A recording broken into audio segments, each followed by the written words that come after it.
trời hôm nay đẹp thật đấy. Thời tiết thế này mà nằm ở nhà thì phí quá. Ra ngoài chơi một lúc cho nó khỏe người đã. Hãy đăng ký kênh để xem nhiều video hay và mới các bạn nhé.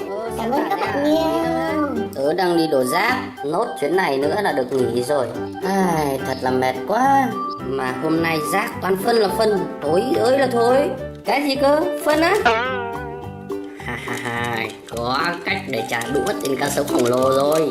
Này xe tải ơi, giúp tớ một chút nhá. Giúp việc gì vậy? Sao tớ trông mặt cậu cười cứ gian gian thế nào ấy?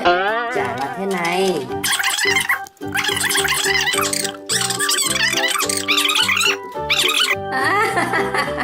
Hóa ra là cá sấu khổng lồ cho cậu vô phải phân chim à?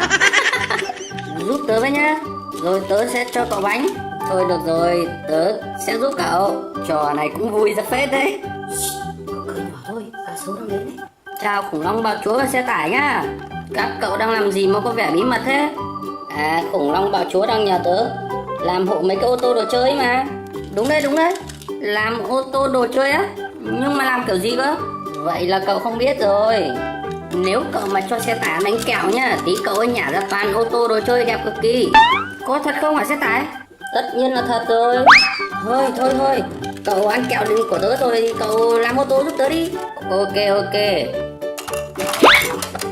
Ôi đúng là ô tô đồ chơi thật.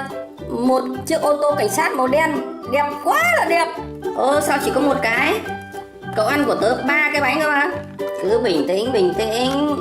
Ai ngoan rồi cũng sẽ có quà mà. Ôi cá sấu khổng lồ cậu xem này, lại một chiếc ô tô đồ chơi màu trắng. Ôi đúng là sự thật rồi. Còn nữa. Lần này là một cái ô tô đồ chơi màu vàng. Ôi đẹp thế. Có vẻ như cá sấu khổng lồ đã mắc mưu rồi. Đấy, cậu cho tớ ăn 3 cái bánh thì tớ cho cậu 3 chiếc ô tô đồ chơi rồi đấy nhá. Chà, ô tô đẹp quá. Xe tải thật là giỏi. Xe tải ơi, cho tớ một chút, tớ về tớ lấy kẹo nhá. Tớ cũng muốn có ô tô đồ chơi. Được rồi, nhưng mà cậu phải nhanh lên đấy. Tớ sắp phải về rồi. Được, tớ sẽ về nhanh thôi. Cho tớ nhé. Vậy là cá sấu khổng lồ bắt mưu của bọn mình rồi. Sao bọn mình diễn giỏi thế này mà chả có ai mời mình đi đóng phim nhỉ? Tớ đến rồi đây. Tớ mang 3 cái kẹo đến, cậu cũng làm cho tớ 3 cái ô tô đồ chơi nhá. Được, chuyện nhỏ. Này, cậu cười hơi bị gian đấy nhá. Gian gì mà gian, tại tớ thấy cậu cầm kẹo đến tớ vui quá nên tớ cười ấy mà. Nào, cậu giúp tớ cho kẹo vào với. Được.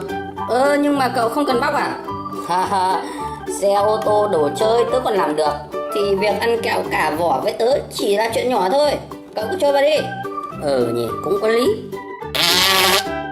Ôi trời ơi, nhịn cười đến nỗi quạt cả giấm nữa.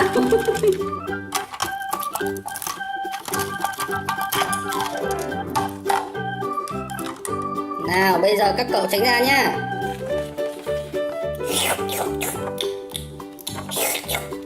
Ôi kẹo ngon thế.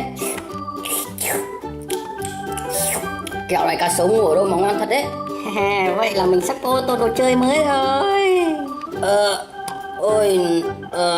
Cá sấu chuẩn bị đón xe nhá. Eo ôi, xe tải mà cũng biết xì hơi à? Thối thế. Cái gì thế này? Cậu có nhầm không vậy? Không phải đâu. Đây là tớ đầy bụng ấy mà. Chờ chút. Lại thêm một cục vân nữa. Hình như có gì sai thì phải. Ôi sao bụng tớ tự nhiên lại đau thế này? Cá sấu khổng lồ, có phải cậu đem kẹo hết hạn sử dụng cho tớ ăn không? Đau bụng quá.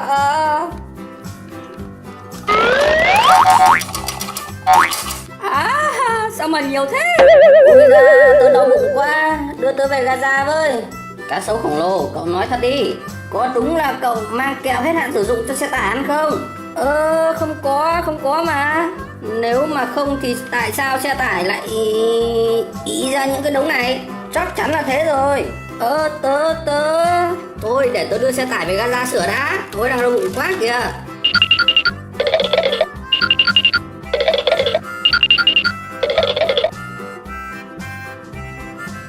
Mình có cảm giác như là bị lừa ấy nhỉ?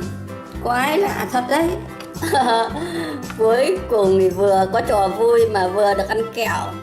Vui quá cậu ơi. Ôi giời ơi, bây giờ mới được cười thoải mái.